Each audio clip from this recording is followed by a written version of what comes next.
माजी आमदार रवींद्र धंगेकर सध्या आपल्या समोर आहेत. काही वेळानंतर ते उपमुख्यमंत्री एकनाथ शिंदे यांची भेट घेणार आहेत. धंगेकरजी, तुम्ही थोड्या वेळात उपमुख्यमंत्री एकनाथ शिंदे यांची भेट घेणार आहात. काय भेटीचं स्वरूप असतं? याच्यामध्ये आमचे नेते पुणे शहर जिल्ह्याच्या येत आहेत, त्यांचं स्वागत करणं किंवा त्यांना भेटणं हे माझं कर्तव्य, कारण आमचे पक्षाचे प्रमुख आहेत आणि त्यांना भेटणं द्याच. याच्यामध्ये मी त्यांना एक मागणी करणार की जैन धर्माची जी जागा ज्या पद्धतीने बिल्डर लोकांनी खाल्ले त्या महावीरांचं दर्शन घ्यायला तुम्ही मी म्हणजे त्यांना भेटणारे, त्यांच्याशी बोलणारे आणि त्यांना त्या ठिकाणी निमंत्रण करून बोलवणारे आणि जैन धर्माच्या ज्या काही वेदना आहेत त्या ते त्यांच्या पुढे मांडतील आणि त्यांनी जो निर्णय घेईल तो समाजाच्या हिताचा असेल, देशाच्या हिताचा असेल, राज्याच्या हिताचा असेल, मी त्यांना निमंत्रण देणार आहे. खरं तर तुम्हाला एकनाथ शिंदे यांनी सुद्धा फोन करून काय माहिती दिली होती? काय नेमकी माहिती होती? मी बघा, माझी जी काय माहिती आहे ते माझे नेते आहेत त्यांचं संपूर्ण ऐकावंच लागेल, कारण शेवटी पक्षाची एक बाजू असते. पण मी भारतीय जनता पार्टीवर बोलत नाही. जे गैरकामं करतात, जी विकृती त्याच्यावर बोलतात आणि आता जे लाभार्थी आहेत ते बोलतात, अड्ड्यावाले, गुत्तेवाले, दारू धंदेवाले हे बोलतात. पण चांगला भाजपचा स्वाभिमानी कार्यकर्ता हा माझ्याबरोबर आहे आणि तो राहणार, कारण शेवटी खरं खोटं जनतेला समजतं. आणि मग ह्याच्यामध्ये आमची एकच मागणी की जैन मंदिर ज्या पद्धतीनं गतिमान व्यवहार झाला तो गतिमान व्यवहार उद्याच्या उद्या संपवा आणि जैन धर्माचे आशीर्वाद घ्यावे. आणि जर नाही घेतले तर त्यांनी तुम्हाला शाप दिलाच आहे, तुमचं वाटोळ होईल हे साधू बोललेच.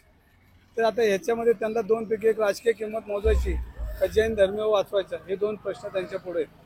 आणि जर ते दोन प्रश्न जर त्यांनी उद्याच्या उद्या जर निर्णय नाही घेतला तर मला वाटतं की 28 तारखेला हे हिअरिंग आहे आणि 28 तारखेला जर स्टेटस को दिला किंवा काय न्यायालयाने बोललं तर मग ते न्याय प्रविष्ट आहे आणि मला काय करता येणार नाही. तर 28 तारखेच्या अगोदर त्यांना काय निर्णय घ्यायचा तर 28 तारखेच्या अगोदर घ्यावा. तुम्ही उद्यापासून आंदोलन करताय जैन बोर्डिंग मध्ये जाऊन, काय आंदोलन असणार आहे? काय मागणी? मी जैन मंदिराच्या आवारात जाणार नाही. पहिली गोष्ट, मी जैन मंदिराच्या बाहेर सरकारी रोडवर मी फक्त एक दिवस बसणार आहे आणि ते जेणेकरून समाजाला कळलं पाहिजे की आपल्याला आता लढायचं आहे. धंगेकरांच्या बाजूने पुणेकर आहे, आम्ही एकटाच जाणार आहे, माझ्याबरोबर कोण नाही. तुम्ही पंतप्रधानांना सुद्धा पत्र लिहिलेलं आहात. काय पत्रामध्ये? लोकशाहीमध्ये आपल्या राजाला, आपल्या प्रमुखाला आपण आपली बाजू मांडतो.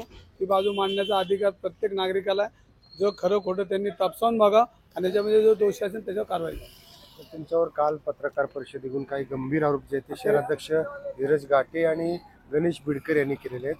खरं तर आपण वक्फ बोर्डाची जमीन लाटण्याचा आरोप धीरज घाटे शहराध्यक्ष भाजपचे केले. हे धर्मवीर घाटे बोलतात, त्यामुळे जर थोडं दुःख वाटतं.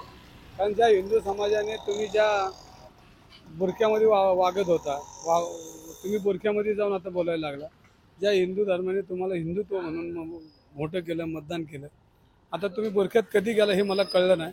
त्याची तपास आता थोड्या काळात कर. आता मला ह्या कामात येईल जरा, आता त्याच्यावर जास्त आता बोलायचं नाही. पण आता त्यांनी बुरखा कधीपासून पांघरून घेतलाय त्याचा आता मला तपास करावा लागेल. बिडकरने तुमच्यावरती आरोप केले. हे नवराज पत्र आहे, ते कामदा नेहरूमधनं आणलेलं पोरग, त्याच्या कुठं आधी लागतं, त्याचं रक्त तापसावं लागेल. आता ते हिंदू आहे का मुस्लिम आहे, तर त्याच्यावर मला आता थोडा अभ्यास करावा. तरी होते माजी आमदार रवींद्र धंगेकर यांनी गंभीर आरोप केलेले आहेत धीरज घाटे त्याचबरोबर गणेश बिडकर यांच्यावरती. आणि उद्यापासून जे आहेत रवींद्र धंगेकर जैन बोर्डिंगच्या समोर आंदोलनाला बसणार आहेत असं सुद्धा या ठिकाणी सांगितलेलं आहे. लोकशाहीसाठी मी चंद्रशेखर भांगे, पुणे. लोकशाही मराठी ऐका, पहा, जागरूक रहा.